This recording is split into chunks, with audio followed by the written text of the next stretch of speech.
Muy buenos días, estimado profesor Santiago Casas, estimados compañeros del curso de Formulación, Evaluación y Administración de Proyectos Ambientales. Mi nombre es Gilbert Bustamante Ruiz. El día de hoy vamos a analizar el artículo científico Proyectos de Inversión, un enfoque diferente de análisis, escrito el año 2010 por el ingeniero industrial Walter Andía Valencia, docente de la Facultad de Ingeniería Industrial de la Universidad Nacional Mayor de San Marcos. Cabe resaltar que en el año 2010 todo proyecto de inversión pública se trabajaba bajo el enfoque del SNIP y hoy vamos a comparar con el nuevo Sistema Nacional de Programación Multianual y Gestión de Inversiones, el INVIERTE-P, que fue creado por el Decreto Legislativo 1252 y su ente rector es la Dirección General de Inversiones Públicas del Ministerio de Economía y Finanzas. Listo, vamos a entrar primero a definir inversión, porque en el año 2010 el concepto de inversión no se tenía bien claro. Todo era proyectos. Si yo quería hacer una compra de equipamiento, proyectos. Si yo quería hacer una ampliación de servicios educativos, proyectos. Y así sucesivamente. Todo era proyectos. En realidad no eran proyectos, era una inversión, pero el sistema no daba la posibilidad de ser flexible, porque el SNIP no hacía referencia a las inversiones como un concepto más general. En cambio, actualmente, en el sistema INVIERTE-P, indica que inversión comprende a los proyectos de inversión y a las inversiones de optimización, de ampliación marginal, de reposición y de rehabilitación, más conocidos como IOR. En el sentido, se ha caracterizado a las inversiones. En el artículo, el proyecto de inversión se caracteriza por qué es una intervención delimitada en el tiempo, se integra como una unidad de servicio en un horizonte del tiempo, interviene un medio social, o sea, población y organizaciones. Y desde el punto de vista de INVIERTE-P, son todas las intervenciones temporales, limitadas en el tiempo, tiene un inicio y tiene un fin, que generalmente son las fases de ejecución más el funcionamiento. La suma de estas dos fases se conoce como el horizonte de evaluación. Se financian total o parcialmente con recursos públicos destinados a la formación de capital físico, humano, institucional, intelectual y o natural. Por ejemplo, el capital natural está conformado por ecosistemas, especies y servicios ecosistémicos, como la dotación de agua. Otra de las características es que tenga como propósito crear, ampliar, mejorar o recuperar la capacidad de producción de bienes y o servicios públicos, más conocidos como CRAM. Esos son la naturaleza de intervención. Ahora, ¿qué involucra la creación? Por ejemplo, en una situación sin proyecto no tengo un sistema de riego, en cambio en una situación con proyecto tengo un sistema de riego presurizado o por goteo. Recuperar, cuando se da ocurrencias de peligros, cuando se pierde la capacidad de brindar servicios, por ejemplo, cuando hay inundaciones, terremotos, fenómenos del Niño, que generan la pérdida de la unidad productora. Ahora, la ampliación, por ejemplo, se tiene una escuela para una determinada cantidad de servicios de alumnos atendidos, pero por motivos de migración aumenta la cantidad de población. Eso involucra que yo tenga que ampliar la cantidad de servicios de manera sustancial, no puntual, no marginal. Bien, ahora el mejoramiento, por ejemplo, cuando se brinda un servicio con una calidad no adecuada, en ese caso se busca mejorar quizás con tecnología, contratación de personal, capacitación al personal. Desde la perspectiva de procesos, el proyecto se define como un conjunto de actividades interdependientes agrupadas en componentes orientadas al logro de un objetivo en un tiempo determinado. Es muy interesante el análisis del artículo porque en realidad es una tendencia hacia la ingeniería de procesos.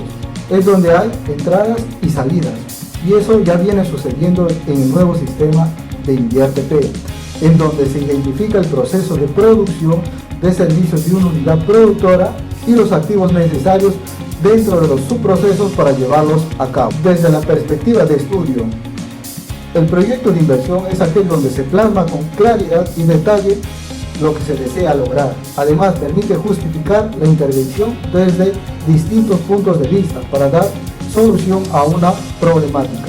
Y sí es importante realizar un estudio y responder ciertas preguntas.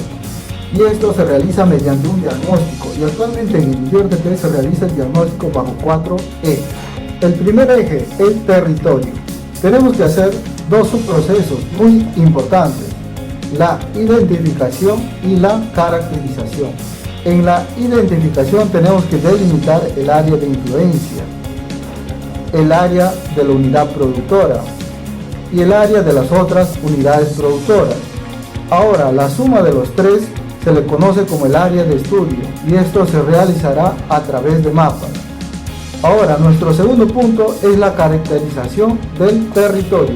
Para ello se tendrá que analizar aspectos relevantes para el proyecto, como por ejemplo la accesibilidad, la geomorfología, la hidrología o aquellos aspectos que para nuestra tipología sea relevante.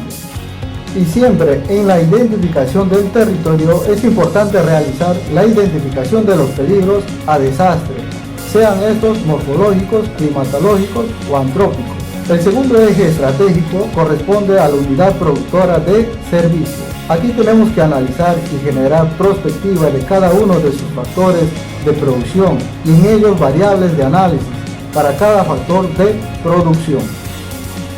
Por ejemplo, si estamos en un proyecto de medio ambiente, lo que tenemos que desarrollar es un factor de producción, recurso, biodiversidad, sea esto la flora o la fauna. En todos los casos tenemos que conocer cuál es el estado actual en que se encuentra este recurso, si hay investigaciones, si hay conservación, protección, quién está administrando este recurso, si se está promoviendo el recurso, si se tiene una delimitación del área.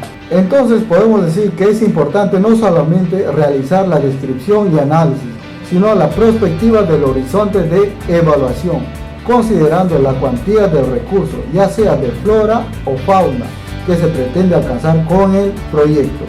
Y de acuerdo a ello, saber cuál es la dimensión del problema. El tercer eje en el diagnóstico es la población afectada. Es muy importante la identificación, la caracterización de la población afectada desde el punto demográfico, de género, el nivel socioeconómico, sociocultural. También es necesario diagnosticar cuál es la percepción del problema de la población al proyecto. Por ejemplo, si es un proyecto de recuperación de un área deforestada, la interrogante es: ¿hay la suficiente dotación de viveros estratégicos? ¿Cuál es la percepción de la población referente a ello? ¿Cuál es su interés? ¿Cuáles son las estrategias de solución? ¿Y cuál sería el compromiso de esta población cuando el proyecto empiece a funcionar? El cuarto eje es otros agentes involucrados, o más conocidos como los stakeholders. Primero hay que identificarlos. ¿Cuáles son estos stakeholders? Si es el gobierno regional, el gobierno local, quizás alguna entidad pública que brinde alguna autorización o opinión vinculante al proyecto, como por ejemplo el ANA, el CERNAC. Desde una perspectiva organizacional, los proyectos de inversión desde esta perspectiva son intervenciones sobre los procesos existentes. Actualmente, en el InvierteP sí te permite realizar proyectos de inversión para capital intelectual, humano, no solo capital físico, como ya vimos anteriormente. También te permite realizar inversiones de optimización, ampliación marginal, reposición y rehabilitación, o más conocidos como las IOR. En el InvierteP lo define a la IOR como una intervención puntual sobre uno o más activos estratégicos que integran una unidad productora en funcionamiento. La optimización y ampliación marginal son más que todo intervenciones sobre la unidad productora. La optimización, su objetivo es mejorar el uso o aprovechamiento, liberar o destrabar limitantes. La ampliación marginal es para incrementar el activo no financiero, por ejemplo, de una entidad pública. Existen 4 casos. El caso 1, por ejemplo, es para ampliar la capacidad hasta un 20%. Si es más, ya se necesitaría realizar un proyecto de inversión. En el caso 2, por ejemplo, para la edificación no debe incrementar la capacidad de producción. En el caso 3, la adquisición anticipada de terrenos. En el caso 4, por ejemplo, la reubicación o eliminación de redes de servicio. Ahora, la reposición y la rehabilitación son intervenciones más en los activos estratégicos. En la reposición, por ejemplo, es para el reemplazo de equipos, quizás ya acabó su vida útil del equipo o cambio de versión más actualizada. En la rehabilitación es la reparación de infraestructura dañada o equipos mayores, quizás por un terremoto o el fenómeno del Niño ha afectado a la unidad productora. Desde una perspectiva empresarial, es un modelo en el cual, en base a un conjunto de información y antecedentes, se puede estimar las ventajas y desventajas que se derivan de asignar ciertos recursos para la producción de un bien o la realización de un servicio. Y sí son importantes promocionar proyectos de inversión con una visión empresarial, como actualmente vemos proyectos de bionegocios, como poner un ejemplo, el proyecto de aprovechamiento de la Xiringa para dar un valor agregado y posicionarlo en el mercado, como la fabricación de bolsas, carteras, zapatos, entre otros, y de esta manera se estaría cerrando algunas brechas. En el artículo realiza un análisis de los proyectos en base a una dimensión social. Bajo este enfoque indispensable en los proyectos, es muy importante realizar el análisis de los proyectos, como lo menciona en el artículo, desde 3 dimensiones: la intrínseca, la ambiental y social, de manera independiente.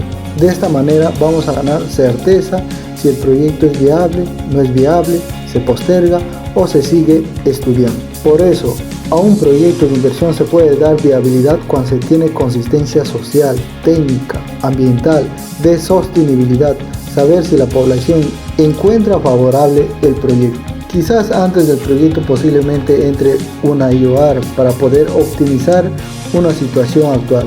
Es importante también ver los aspectos de los saneamientos físicos o legales del terreno. Y anteriormente hablamos de sostenibilidad del proyecto.